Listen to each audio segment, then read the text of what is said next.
ओम। इस उत्तम चरित्र रुद्र ऋषि हैं, महासरस्वती देवता है, अनुष्टुप छंद हैं, भीमा शक्ति हैं, ब्राह्मणी बीज हैं, सूर्य जल तत्व हैं और सामवेद स्वरूप हैं।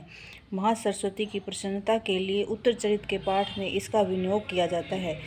जो अपने कर कमलों में घंटा, शूल, हल, शंख, मूसल, चक्र, धनुष और बाण धनुष धारण करती हैं। शरद ऋतु के शोभा संपन्न चंद्रमा के समान जिनकी मनोहर कांति है, जो तीनों लोकों की आधारभूता और शुंभ और दैत्यों का नाश करने वाली हैं तथा गौरी के शरीर से जिनका प्राकट्य हुआ है, उन महासरस्वती देवी का मैं निरंतर भजन करता हूँ। ऋषि कहते हैं, पूर्व काल में शुंभ और निशुंभ नामक असुरों ने अपने बल के घमंड में आकर शचीपति इंद्र के हाथ से तीनों लोकों का राज्य और यज्ञ भाग छीन लिए। वे ही दोनों सूर्य, चंद्रमा, कुबेर, यम और वरुण के अधिकार का भी उपयोग करने लगे। वायु और अग्नि का कार्य भी वे ही करने लगे। उन दोनों ने सब देवताओं को अपमानित, राज्य भ्रष्ट, पराजित तथा अधिकारहीन करके स्वर्ग से निकाल दिया। उन दोनों महान असुरों से तिरस्कृत देवताओं ने अपराजिता देवी का स्मरण किया और सोचा, जगदम्बा ने हम लोगों को वर दिया था कि आपत्ति काल में स्मरण करने पर मैं तुम्हारी सब आपत्तियों का तत्काल नाश कर दूंगी। यह विचार कर देवता गिरिराज हिमालय पर गए और वहां भगवती विष्णु माया की स्तुति करने लगे। देवता बोले, देवी को नमस्कार है, महादेवी शिवा को सर्वदा नमस्कार है, प्रकृति एवं भद्रा को प्रणाम है। हम लोग नियम पूर्वक जगदम्बा को नमस्कार करते हैं, रुद्रा को नमस्कार करते हैं, नित्या, गौरी एवं धात्री को बारंबार नमस्कार है, ज्योत्सनामयी, चंद्र रूपिणी एवं सुख स्वरूपा देवी को सतत प्रणाम है, शरणागतों का कल्याण करने वाली वृद्धि एवं सिद्धि रूपा देवी को हम बारंबार नमस्कार करते हैं। नैऋत्य राक्षसों की लक्ष्मी, राजाओं की लक्ष्मी तथा सर्वाणी शिव पत्नी स्वरूपा आप जगदम्बा को बार बार नमस्कार है। दुर्गा, दुर्गपारा, दुर्गम संकट से पार उतारने वाली, सारा सबकी आधारभूता, सर्वकारिणी ख्याति कृष्णा और धुम्रा देवी को सर्वदा नमस्कार है। अत्यंत सौम्य तथा अत्यंत रौद्र रूपा देवी को हम नमस्कार करते हैं, उन्हें हमारा बारंबार प्रणाम है। जगत की आधारभूता कृति देवी को बारंबार नमस्कार है। जो देवी सब प्राणियों में विष्णु माया से नाम से कही जाती है, उनको नमस्कार, उनको नमस्कार, उनको बारंबार नमस्कार है। जो देवी सब प्राणियों में चेतना कहलाती है, उनको नमस्कार, उनको नमस्कार, उनको बारंबार नमस्कार है। जो देवी सब प्राणियों में बुद्धि रूप से स्थित है, उनको नमस्कार, उनको नमस्कार, उनको बारंबार नमस्कार है। जो देवी सब प्राणियों में निद्रा रूप से स्थित है, उनको नमस्कार, उनको नमस्कार, उनको बारंबार नमस्कार है। जो देवी सब प्राणियों में शुदा रूप से स्थित है, उनको नमस्कार, उनको नमस्कार, उनको बारंबार नमस्कार है। जो देवी सब प्राणियों में छाया रूप से स्थित है, उनको नमस्कार, उनको नमस्कार, उनको बारंबार नमस्कार है। जो देवी सब प्राणियों में शक्ति रूप से स्थित है, उनको नमस्कार, उनको नमस्कार, उनको बारंबार नमस्कार है। जो देवी सब प्राणियों में तृष्णा रूप से स्थित है, उनको नमस्कार, उनको नमस्कार, उनको बारंबार नमस्कार है। जो देवी सब प्राणियों में शांति क्षमा रूप से स्थित है, उनको नमस्कार, उनको नमस्कार, उनको बारंबार नमस्कार है। जो देवी सब प्राणियों में जाति रूप से स्थित है, उनको नमस्कार, उनको नमस्कार, उनको बारंबार नमस्कार है। जो देवी सब प्राणियों में लज्जा रूप से स्थित है, उनको नमस्कार, उनको नमस्कार, उनको बारंबार नमस्कार है। जो देवी सब प्राणियों में शांति रूप से स्थित है, उनको नमस्कार, उनको नमस्कार, उनको बारंबार नमस्कार है। जो देवी सब प्राणियों में श्रद्धा रूप से स्थित है, उनको नमस्कार, उनको नमस्कार, उनको बारंबार नमस्कार है।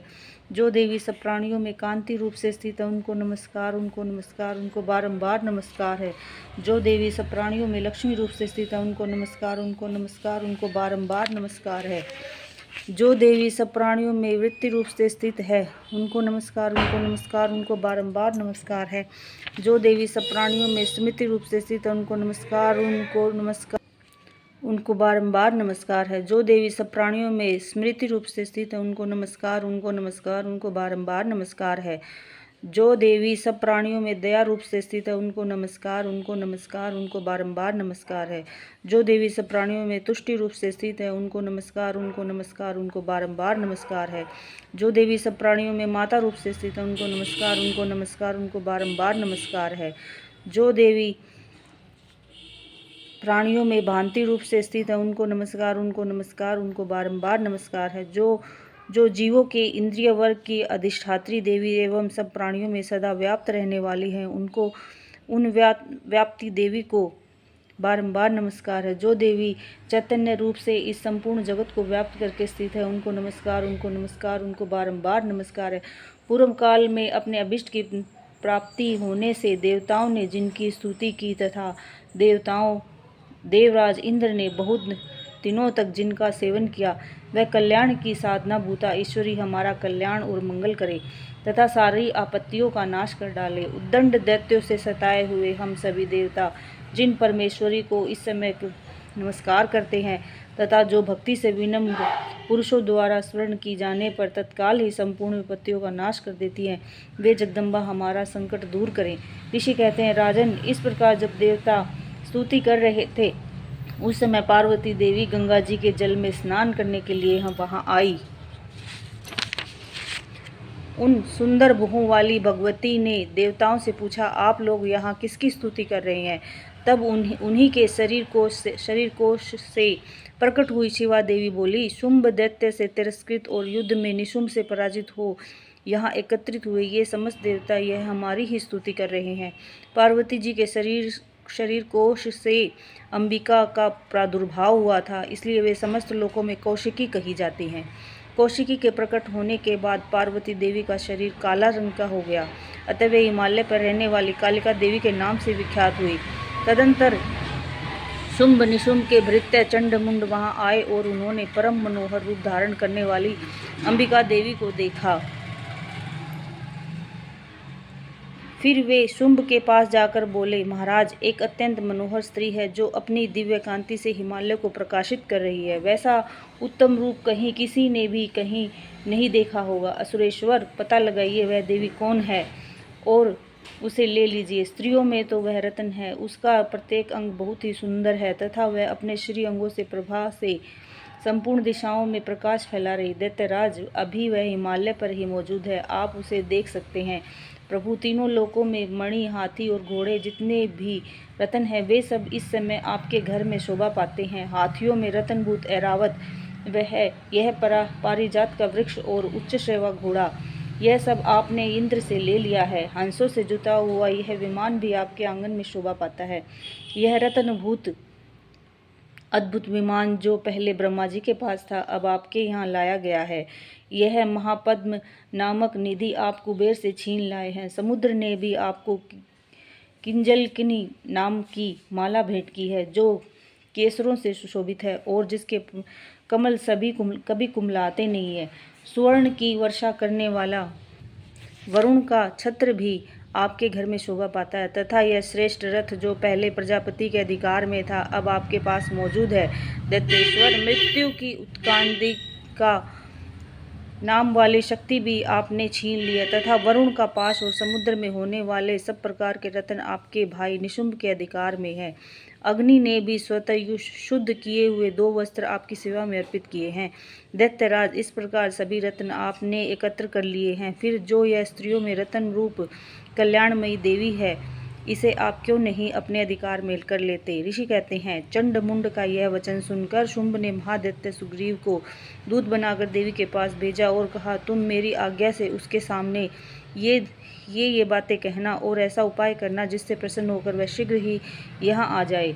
वह दूत पर्वत के अत्यंत रमणीय प्रदेश में जहाँ देवी मौजूद थी गया और मधुर वाणी में कोमल वचन बोला। दूत बोला, देवी, दैत्यराज शुंभ इस समय तीनों लोकों के परमेश्वर हैं। मैं उन्हीं का भेजा हुआ दूत हूँ और यहाँ तुम्हारे ही पास आया हूँ। उनकी आज्ञा सदा जब देवता एक स्वर से मानते हैं, कोई उनका उल्लंघन नहीं करता। वे संपूर्ण देवताओं को परास्त कर चुके हैं। उन्होंने तुम्हारे लिए जो संदेश दिया है उसे सुनो। संपूर्ण त्रिलोकी मेरे अधिकार में है। देवता भी मेरी आज्ञा के अधीन चलते हैं। संपूर्ण यज्ञों के भागों को मैं पृथक पृथक भोगता हूँ। तीनों लोकों में जितने श्रेष्ठ रत्न हैं वे सब मेरे अधिकार में है। देवराज इंद्र का वाहन ऐरावत जो हाथियों में रत्न के समान है, मैंने छीन लिया है। क्षीर सागर का मंथन करने से जो अश्वरत्न उच्च श्रेवा प्रकट हुआ था उसे देवताओं ने मेरे पैरों पर पड़कर समर्पित किया है। सुंदरी, उनके सिवा और भी जितने रत्नभूत पदार्थ देवताओं, गंधर्वों और नागों के पास थे वे सब मेरे ही पास आ गए हैं। देवी, हम लोग तुम्हें संसार की स्त्रियों में रत्न मानते हैं, अतः तुम हमारे पास आ जाओ, क्योंकि रत्नों का उपभोग करने वाले हम ही हैं। चंचल कटाक्षों वाली सुंदरी, तुम मेरी या मेरे भाई पर महापराक्रमी निशुम्भ की सेवा में आ जाओ, क्योंकि तुम रतन स्वरूपा हो। मेरा वर्ण करने से तुम्हें तुलना रहित महान ऐश्वर्य की प्राप्ति होगी। अपनी बुद्धि से ही विचार कर तुम मेरी पत्नी बन जाओ। ऋषि कहते हैं, दूत के यो कहने पर कल्याणमयी भगवती दुर्गा देवी, जो इस जगत को धारण करती हैं, मन ही मन गंभीर भाव से मुस्कुराई और इस प्रकार बोली। देवी ने कहा, दूत, तुमने सत्य कहा है, इसमें तनिक भी मिथ्या नहीं है। शुंभ तीनों लोकों का स्वामी है और निशुंभ भी उसी के समान पराक्रमी है, किंतु इस विषय में मैंने जो प्रतिज्ञा कर ली है उसे मिथ्या कैसे करूं? मैंने अपनी अल्प बुद्धि के कारण पहले से ये जो प्रतिज्ञा कर रखी है उसे सुनो। जो मुझे संग्राम में जीत लेगा, जो मेरे अभिमान को चूर्ण कर देगा तथा संसार में जो मेरे समान बलवान होगा, वही मेरा स्वामी होगा। इसलिए शुंभ अथवा महादैत्य निशुंभ स्वयं ही यहाँ पधारे और मुझे जीतकर शीघ्र ही मेरा पाणी ग्रहण कर ले। इसमें विलंब की क्या आवश्यकता है? दूत बोला, देवी, तुम घमंड में भरी हो, मेरे सामने ऐसी बातें न करो। तीनों लोकों में कौन ऐसा पुरुष है जो शुंभ निशुंभ के सामने खड़ा हो सके? देवी, अन्य दैत्यों के सामने भी सारे देवता युद्ध में नहीं ठहर सकते, फिर तुम अकेली स्त्री होकर कैसे ठहर सकती हो? जिन शुंभ आदि दैत्यों के सामने इंद्र आदि सब देवता भी युद्ध में खड़े नहीं हुए, उनके सामने तुम स्त्री होकर कैसे जाओगी? इसलिए तुम मेरे ही कहने पर शुंभ निशुंभ के पास चली जाओ। ऐसा करने से तुम्हारे गौरव की रक्षा होगी, अन्यथा जब वे केस पकड़कर घसीटेंगे तब तुम्हें अपनी प्रतिष्ठा खोकर जाना पड़ेगा। देवी ने कहा, तुम्हारा कहना ठीक है, शुंभ बलवान है और निशुंभ भी बड़े पराक्रमी है, किंतु क्या करूं? मैंने पहले बिना सोचे समझे प्रतिज्ञा कर ली, अतः अब तुम जाओ। मैंने तुमसे जो कहा है वह सब दैत्यराज से आदरपूर्वक कहना, फिर वे जो उचित जान पड़े करें।